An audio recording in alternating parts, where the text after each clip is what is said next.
Welcome to Saugeen EDC, the local edge, where we're working in partnership for our community's future. I'm your host, Rose Austin. Join me as we talk with the people, partners, and businesses driving growth and innovation across our region. Welcome to episode 4, Doing Business in Rural Ontario. My guest today is Nikki Wise, who owns the Harley's Pub and Perk in Mildmay. Now, everybody knows Harley's Pub and Perk in Mildmay, not only because it's a great place to go have a drink and have something to eat, but also everybody knows Nikki. I mean, my goodness, she's been there forever. And now it's the homestead of Owen Wriggling, right? Very good. So, Nikki, I'm glad you could join me Thank today. She just had knee surgery, so I'm so glad you could come out, even though you're Thank you. hobbling. Yeah. So doing business in rural Ontario. I just want to start out with you, perhaps maybe giving the audience a little bit of information for those that don't know about Harley's Pub and Perk, which I'm sure there are few and far between. Yeah. A little bit of a background, and then we'll get into the podcast. Well, I'm definitely in a big, old, unique building that you don't see around very often anymore. It was built in 1872, and my family took over in 1919. And it was out of the family for a few years, and then I had the opportunity to buy it back. And I've now been there for 21 years as of March. And I just keep pivoting and learning and kind of just loving life. I love what I do. It's crazy hours, but I love what I do. So, well, it's a beautiful building. It Thank is. you. It's a gorgeous building in downtown Mildmay. I do have some moments that I'm like, oh man, I wish this was this and this, and then everybody's like, I know, but it's so unique that it's the big stones and the beams and I'm like, okay, yes, back to history. Yeah, History, absolutely, yes. Yeah, absolutely. So, doing business in rural Ontario, I really want to ask, what's harder about running a business here than people think?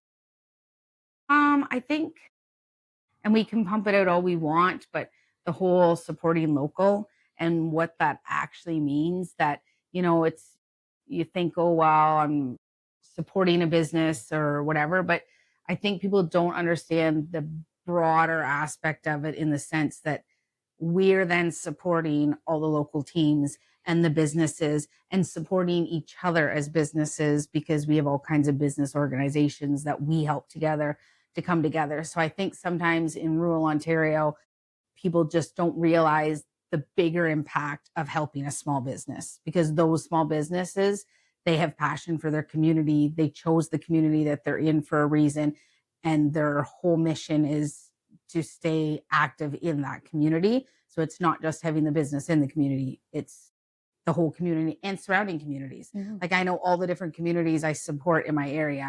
I'm not naive in the sense that only people from Mildmay support Harley's. So why would I only support Mildmay? I'm going to support all the surrounding areas that I know come and support me. Yeah, it's like, it's like running and I don't want to use it, a fundraiser, a lottery, Mhm. right? All the money that you put into purchasing tickets or whatever, Mhm. and the income that comes back is kept in the community. Yeah. Well, when you run a local business, It's all the same. revenues Yeah. that you earn, that people spend in your business, right. your expenses come out of that. Of course, your staff Yeah. wages, your wages, but everything else That's right. goes back into the That's community. right. And I do a lot of fundraisers within my business also, to help organizations put on dinners and stuff for them to have a different avenue of raising money.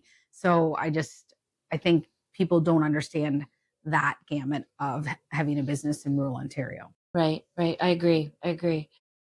I know your situation's a little different because the business had been in your family for a long time, and so you wanted to carry on with that heritage, so to speak. But if you had to choose, would you start your business in a rural community again?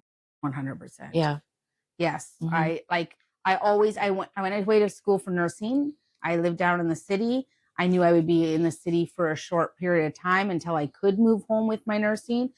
And then life happened and I moved home and bought a business, and I wouldn't have wanted to have it anywhere else. I started in a coffee shop and then moved into Harley's because of the family history, but it just seemed like the natural thing to do was to Yeah. own a business in my community, give back to my community, support my community.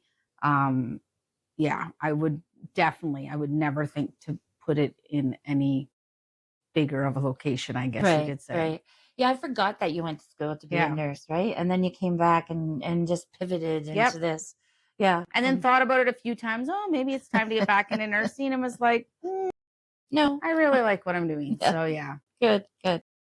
And because we are in a rural area, and of course our population is less than it is in the urban centers, and we do have problems in our area with labor force, right? Hmm. So we do have those issues. Yeah. So how hard is it for you to find, and not only find but also Keep. retain good Hmm. staff? It's definitely always a struggle. I have learned the word pivot very, very well in my situation. Um, and, I hire a lot of students, a lot of people that aren't staying. They're there for so many years, or they're getting through school, or they only come back on holidays. But I'm lucky enough that I do have a bunch of staff that has been there for a long time. But I'm now to the point I'm getting nervous, like at some point they're going to have to retire, or at some point. So that's a little nerve wracking because I've made my business very family orientated, very teamwork. Like they probably get so annoyed with me because I'm constantly pushing the teamwork thing. Like Hmm. nothing's about, like, I don't do my tips the same as our places. It's all teamwork, that everybody helps everybody, everybody shares, everybody works together. And if I can't clean a toilet, I can't expect someone else to clean a toilet. Like I have that atmosphere, but definitely you don't have a file folder of resumes like you did when I first started out. It's one Right, of those things that you can put out sometimes job applications for, or postings for a job, and you'll get two, right, right. right? Or you're literally just out calling people saying, do you know someone, like to even find people to actually Right. even apply or Mhm. that have the qualifications. And I find now that they come and more interview me than I interview them. Ah, I find yes, that a that's lot, that interesting. they have a lot of stipulations on Mhm. what they will. And I don't work Sundays and I don't do this. And for me, I struggle a lot with that because I feel like if I have one staff doing it, how do I give Right. that to someone other staff? So I do struggle a lot with compromising in that sense because of the style of business. If you're applying to a business that's open from 5:30 in the morning till 10 at night, there has to be some flexibility with Mhm. them, along with myself. Oh, So absolutely. that definitely is a struggle. But yeah, you just Yeah. hope when one door closes, another opens, and it works out to Yeah. being all right. Not saying that any of the staff that you have right now, you would have ever done this with, but because we do struggle Hmm. with that, have you ever had to lower your standards, when you go to hire somebody? Have you ever lowered um, For your certain expectations? positions Mhm. I work with, I work a lot with the high school, and I'm very, I would say, passionate. It might annoy my staff a little bit, but and I do hire a lot of students that do have needs because I feel that they should be given just as much of an opportunity, and we do adjust things to work for them better, Mhm. and how they learn and what skill set they can do. So I have a boy right now that comes in every Tuesday for 2 hours, and he has like 5 things that he has to try to work through. So I try that way, but I wouldn't say, if I'm comparing a bartender to a bartender, I really struggle to compromise too much, in the sense that I want it fair for everybody. Oh, Because then I absolutely. find, especially, I also have a lot of women. So sometimes it can be, well, why did they, and why, like, it just gets, you know, Mhm. unless we all sit down, and everybody in a room, all of us sit down and go, okay, yeah, we'll accommodate that. And then they have to be in agreement, not necessarily me. I Right. make that up to them because Right. they're the ones that have to work on a day to day Right. basis. But there you go again. You're giving back to the community again by offering this opportunity to that young man that you Hmm. have that comes in, whether it's whatever type of a disability, it Yep. doesn't matter. You're offering him that opportunity. You're giving back to the community once again. Well, thank you. By Never doing really looked that. at it that way, but thank you. Yeah. In our area, we have a lot of seasonality, and we have to survive through those seasons. What's your slowest season like?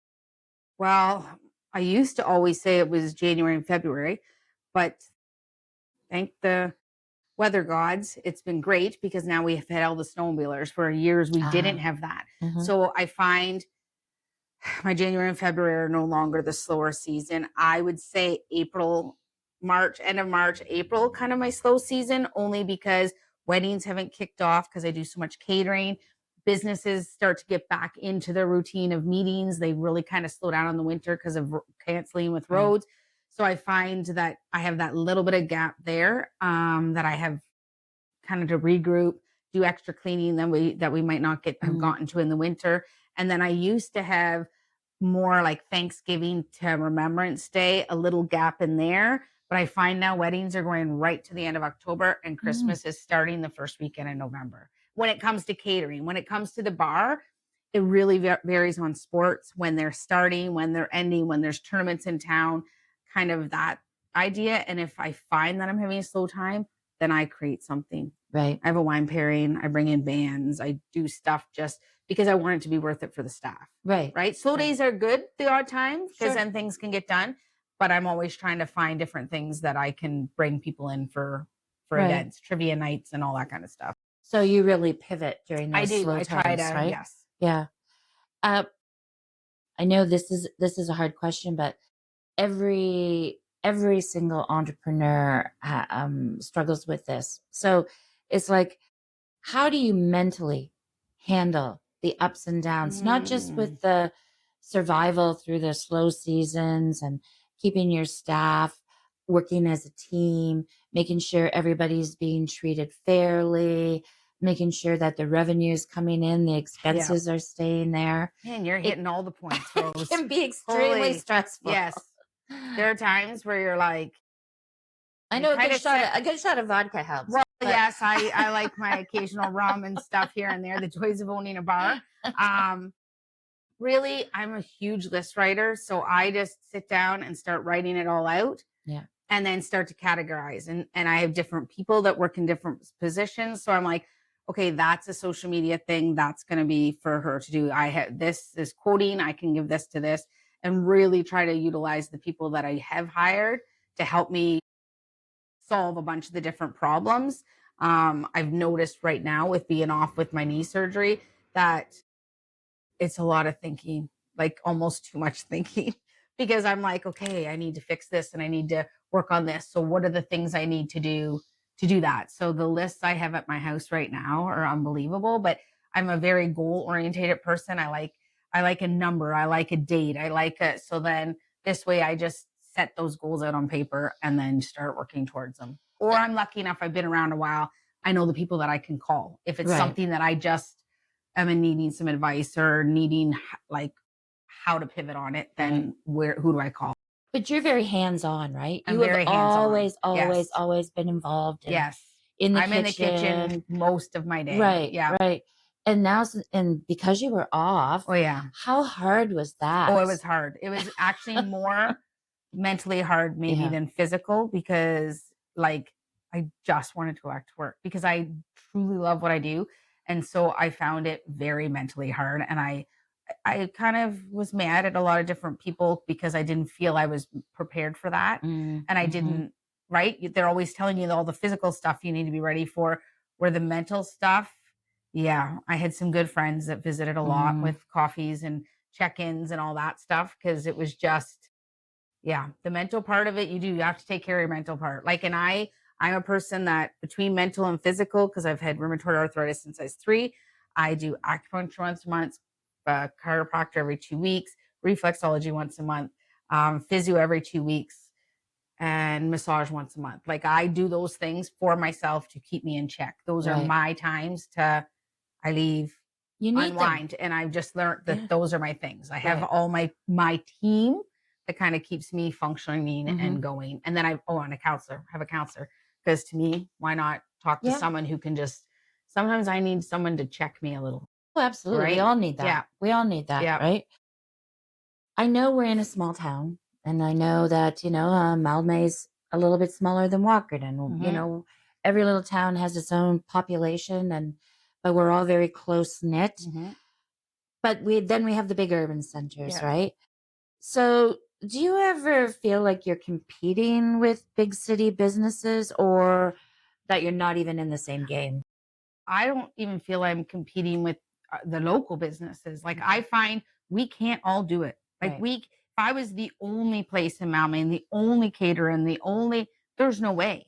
There's no way one person could handle that. So to Right. me, like, I even try to work with other caterers and other companies and because I'm like, why not work together and it be just a little nicer for each of us? Like, I Mhm. have other restaurants that will call me and say, "Hey Nick, any chance you've got an extra order or case of this," right? So there's a few restaurants where we'll help each other out if we're running into a stock problem, because we live in a restaurant world. So Right. all of a Right. sudden 30 people show up at your door, right? And you weren't maybe expecting it. So that way I feel like we're better to work together. I find towns sometimes can be a little, well, you're not from Walkerton, you're from Maumee. But again, that goes back to my point that if only people of your town supported your business, there tons of businesses would never survive. Right. If people from Maumee didn't come to Hanover to do certain things, then right, like we all are here to support each other in rural communities.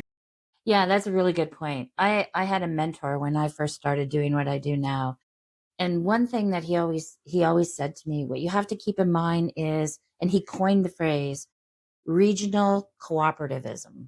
Mm. And I always kept that in my mind, Hmm. right? Because our office doesn't just serve one community. We have Yeah, 10 that's right. municipalities, and you need all of those municipalities to work together. That's right. Yes, one municipality could get a big box store, Hmm. but it ripples out, Yeah, right?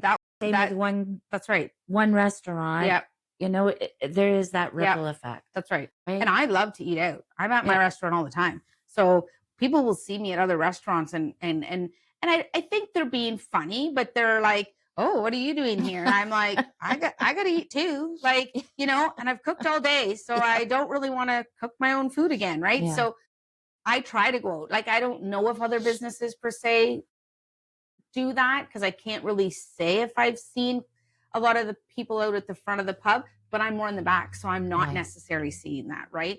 But I love if I have a chance to go to somebody else's restaurant and support them and be a good community person. Like, to Right. me, it's just something you do. Yeah, absolutely. And you get to see what the competitions do as Well, well. and to me, like, and I like going, like I just went down to Nashville, and like I did more of, oh, I really like how they line their bar there, and oh, I really like, excuse me, like I like that, like I like just seeing what everybody's up to. Oh, Yeah. that's trendy. Oh my gosh, they painted in here, right? So, and I hope people come to Harley's and notice that too. Like, and I love that. I'm always on my staff. I have quite the cleaning list all the time, because I don't want people to come in and see dust here and Hmm. dust there. Or I want people to say, "Oh, you're missing this in the bathroom." Just tell us. Like, Yeah. I'd rather, and I tell people, and I'm like, "Oh, I'm just not. I don't want to offend you." And I'm thinking, "Oh my gosh, if they know who I am, they're probably like, oh, she's nitpicking." But I don't want other people to see that. So I just feel like, I don't know. I feel like that's being a kind thing to do, right? Absolutely. Because we all want our places to be great. So Hmm. Yeah. And we don't want to leave anybody out, no, or we want them to have what they that's need. right. That's right. Yeah.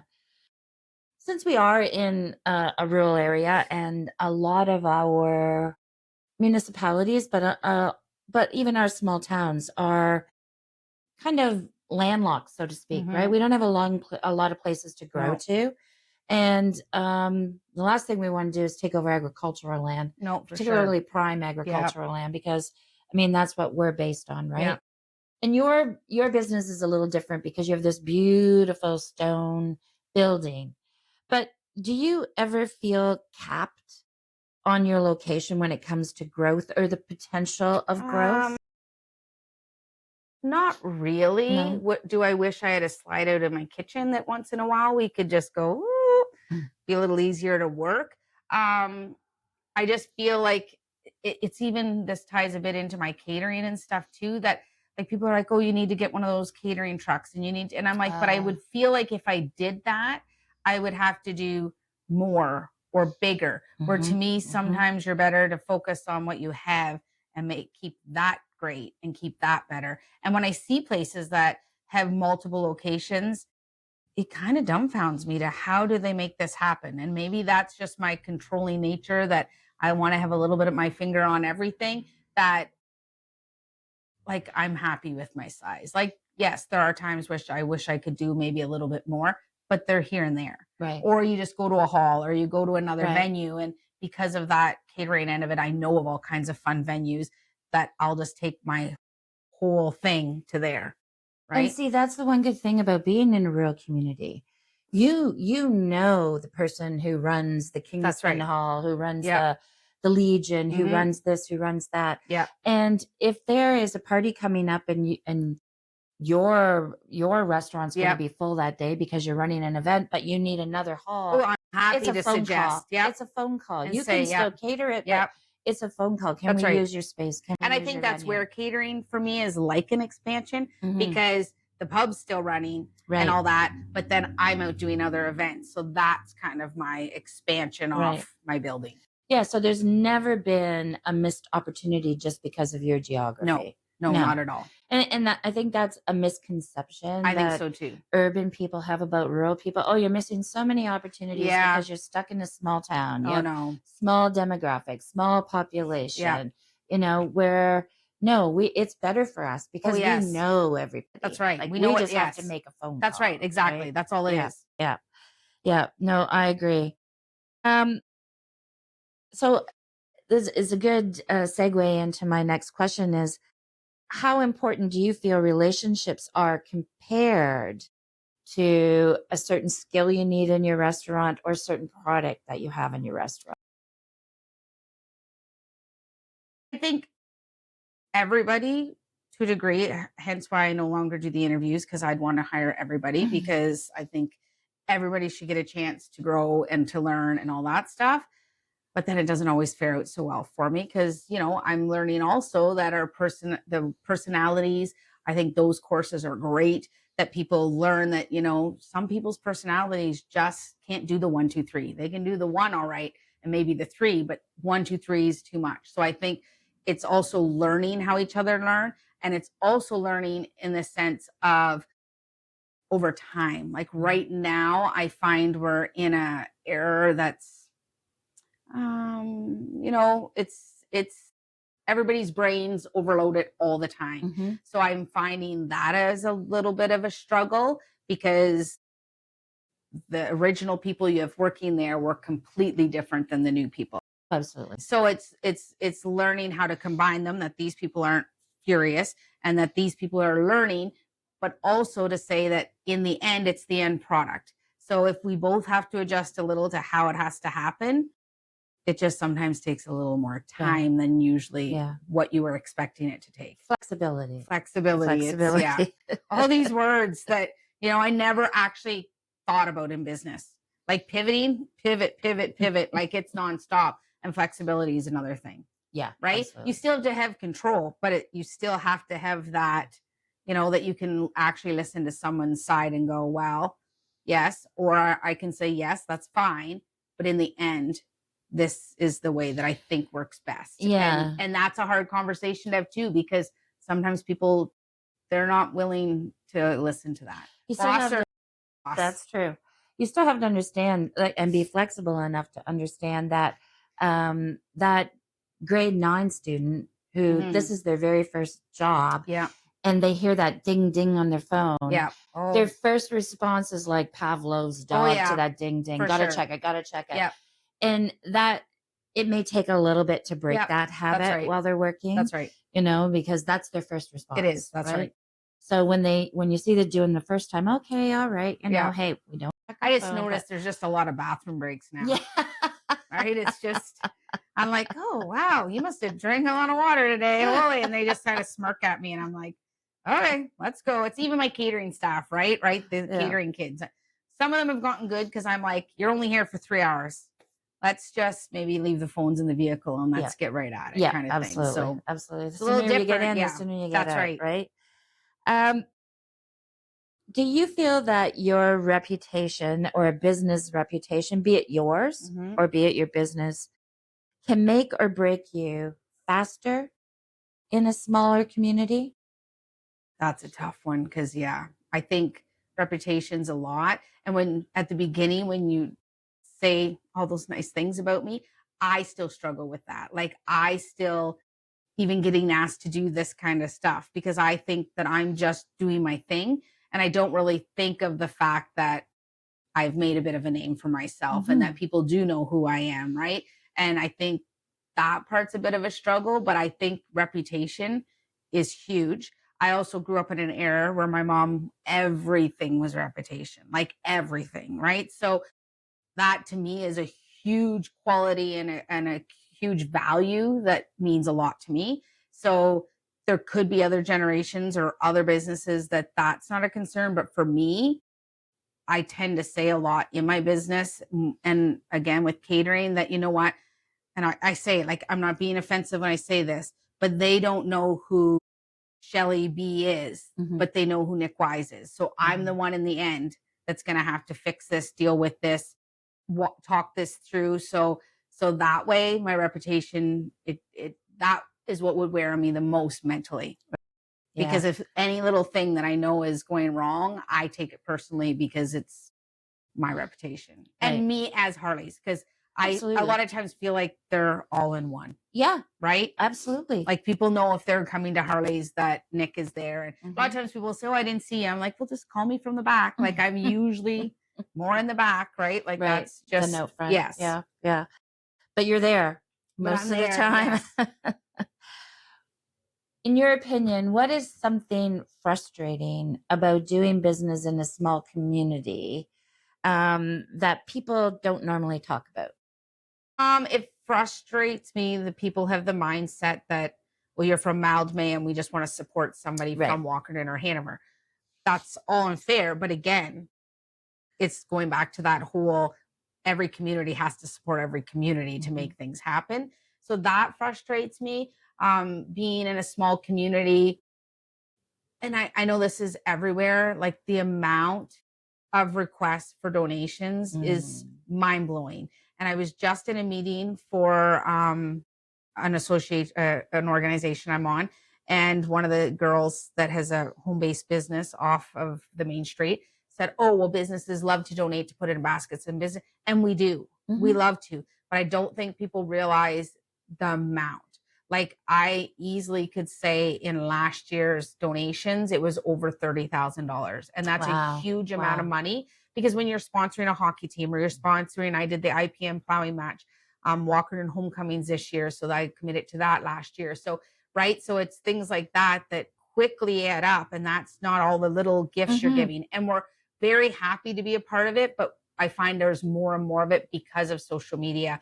People are Yes. doing all the auctions, people, and you kind of are stuck in that spot where you feel you need to be a part of it because everybody's being a part of it. And I am a giver, so I want Yeah. to be a part of it, but it is frustrating in the sense that it's a lot. And Yes. we're living in a world that everything's struggling, everybody's Yes. struggling. So it's like, oh, let's just have a fundraiser. Let's throw this Mhm. on social media. So sometimes I've when my daughters would be on an organization, I would make them look outside the box. And how about you try the Horseshoe Club, or you try Greg Dietz Memorial, or you try different groups that Mhm. do fundraise, and their point is to, but you just don't think of them because they're not on Right. Main Street. Right. Right. So Right. that's a bit frustrating because I don't think people realize the actual I volume of it. No, and you've hit the head on, because I've heard a lot of business owners say this, right? And so I have said to some of my friends who own businesses, I've said, you know what, maybe what you need to do is just set a mandate. We will support these types of Yeah, businesses.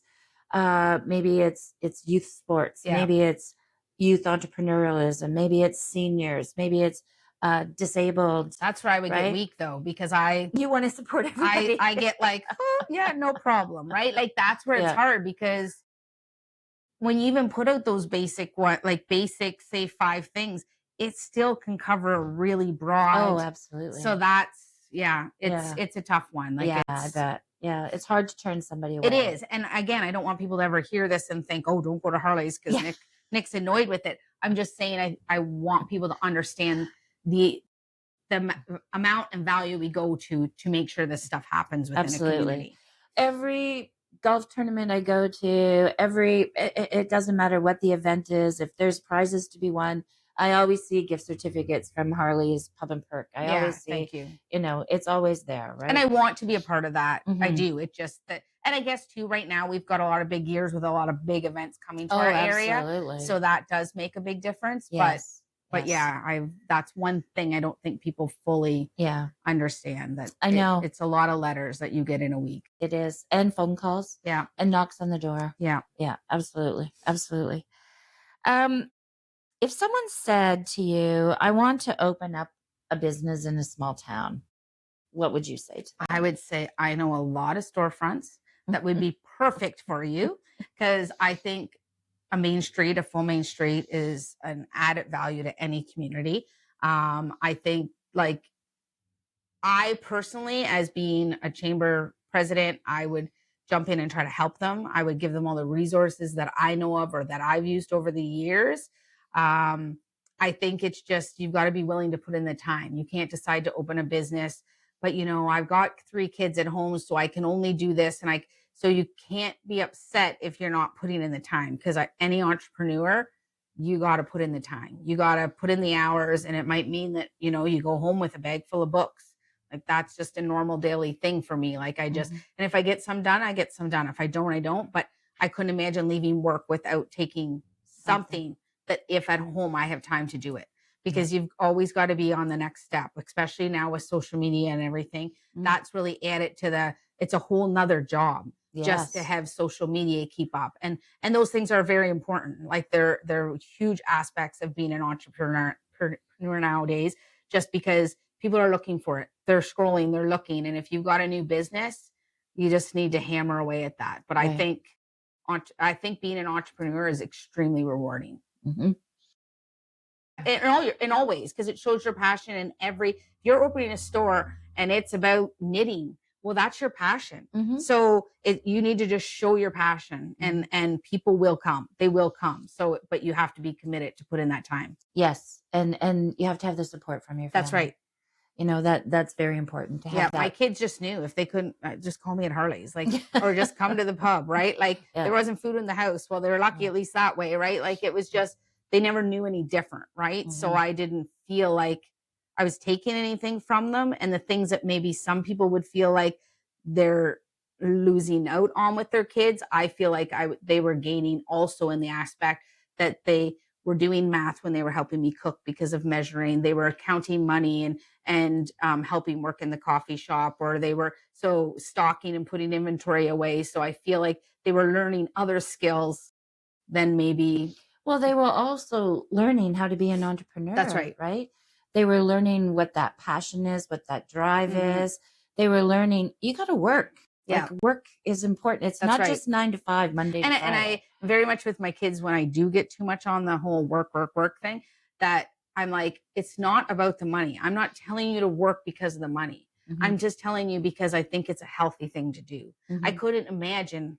I just can't imagine if I wasn't working. Like, if I wasn't, and I was also raised that way. My parents both worked hard. They worked hard for everything we had. So I feel like I then too was working hard with my husband for my kids to have what they have, and them to see that kind of a lifestyle, Right. and being part of the community. Yeah. That's a big thing with you, is being part of the community, right? Yeah. It's and it should be with every small business owner, with everyone who works or lives in a small community. And I think that's part of being an entrepreneur. If you don't get involved with your community, I don't want to say that they're nitpicky, that, oh, well, they don't come out to meetings, so why would we support them? I don't think it's that extreme, but I think that you will see better support from your community if they see you out at events. Right. And they see you at least contributing with some of your time. It doesn't have to be monetary. It can just be your time, because then they know you have passion within your community. Or your ideas. Yeah, because you have some really good ideas. That's right. Like, you've held a lot of events, throughout all these years. at your pub, at your restaurant, not just for your pub and restaurant, but for the community That's at right. large, right? That's right. One thing that you hit on earlier that I just want to bring back into focus, because I think it's very important, not only, well, for every small community, because we can drive down the main street of any small community and we're seeing empty storefronts, right? What, in your opinion, can we do? The tough thing with that, I think, is a lot of times it takes a long time to find out who owns the building. Yes. Because it's no longer local people that own it. So then I find that is kind of the first obstacle, because their interest in the community is not there. It's an investment. Absent landlords. Yes. So I find that's a big struggle. So you never can have, like, I would love to have a conversation with some landlords that, and say, hey, what can we do to fill your store? How can we, as the chamber, as business owners, help you? What would be better for our community? Because you don't know what kind of deals or what they're wanting from their tenants. So that's a bit of a barrier, because you can't just say, oh yeah, that store's open. I have no idea who owns it. Right. Or that space.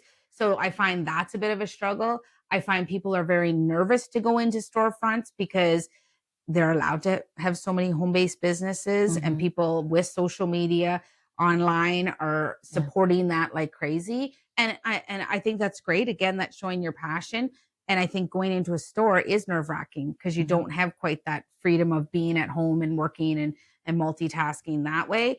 So, but again, when the main street isn't full, it makes it very hard. Like when I'm doing events, I tend to source out first, like I'm on the lifestyle committee tent. So I have to source out so many hours a day with speakers. Well, everybody I'm sourcing out has a storefront, has a business, and nothing against home-based businesses, but I know all the extra costs and extra things that home-based or storefront businesses are enduring to be there. So to me, those little added things make a big difference. And I know we have a new generation that doesn't understand all those little nitpicky things, and not everybody needs to understand. But it's someone who has a storefront, they're paying more for their phone bill if they have a landline, and their internet. They're paying more if they own the building, and their taxes, because they're a business. So there's those things too that come into play, that people need to be supporting Main Street businesses, because they are willing to take that risk on all those extra expenses to be there. And I don't know, maybe it's just my age group, but I like to go into a store and actually touch and feel. I know. That goes right from grocery shopping to shopping for clothes to shopping for decor for my home, for anything. My oldest told me that she orders the groceries right to her house, and I pretty much lost my marbles. So I don't know how often she does it anymore. And if she does, she definitely doesn't tell me, because I'm like, listen, you need to go in those stores. You need to support those stores and walk up and down the aisles. And I get, maybe you're saving a bit of money because you're only getting what you need.